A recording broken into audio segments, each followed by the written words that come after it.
ఒక్కొక్క రాజకీయ పార్టీకి ఒక్కొక్క పారిశ్రామికవేత్తలతో మంచి సాన్నిహిత్యం ఉంటుంది. పారిశ్రామికవేత్తలతో సాన్నిహిత్యం ద్వారా రాష్ట్రాలకు పరిశ్రమలు వస్తాయి. అది ఏ ప్రభుత్వం ఉన్నా వస్తాయి, రావాలని మనస్ఫూర్తిగా కోరుకుందాం. జగన్మోహన్ రెడ్డి ఉన్నప్పుడు అదానీ వచ్చాడు, అంబానీ వచ్చాడు, డైరెక్ట్గా ఇంట్లో భోంచేశారు, ప్లస్ పరిశ్రమలు తీసుకొచ్చారు.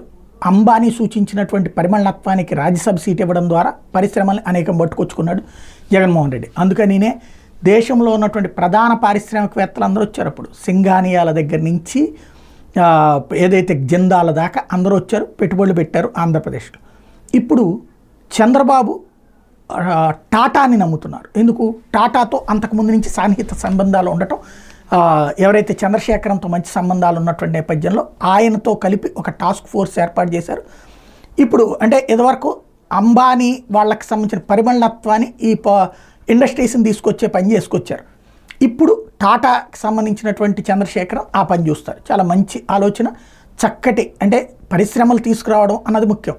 ఇప్పుడు ఏంటంటే మామూలుగా ఒక ప్రభుత్వం వైపు అంటే అక్కడెక్కడో పరిశ్రమ వాళ్ళు వచ్చి ఇక్కడికి వచ్చి బతిన్లాడుకుని ప్రభుత్వం చుట్టూ తిరిగి పరిశ్రమలు ఫైళ్లు పట్టుకుని తిరగడానికి ఎవడో ఇష్టం లేదు. ఎవరికి అంత ఓపిక తీరిక లేదు. వేల కోట్లు పెట్టుబడి పెట్టేటటువంటి వాడికి, వందల నుంచి వేల కోట్లు పెట్టుబడి పెట్టేవాడి ఆలోచన ఎట్లుంటుందంటే తనకి తగిన గౌరవం కావాలనుకుంటారు. ఆ గౌరవం అనేటటువంటిది ఇవ్వాలంటే రాజకీయ పార్టీల చుట్టూ తిరగడం కాకుండా ఇట్లాంటి ఒక దీన్ని ఏమంటామంటే మధ్యలో మన సోర్సు లేదా మన కన్సల్టెన్సీ అనమాట.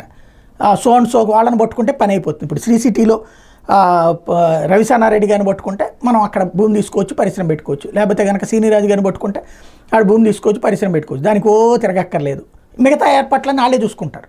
అలాంటిది ఇప్పుడు మంచి ఆలోచన చేశారు చంద్రబాబు గారు. పరిశ్రమలు రావడానికి మంచి అవకాశం ఉంది.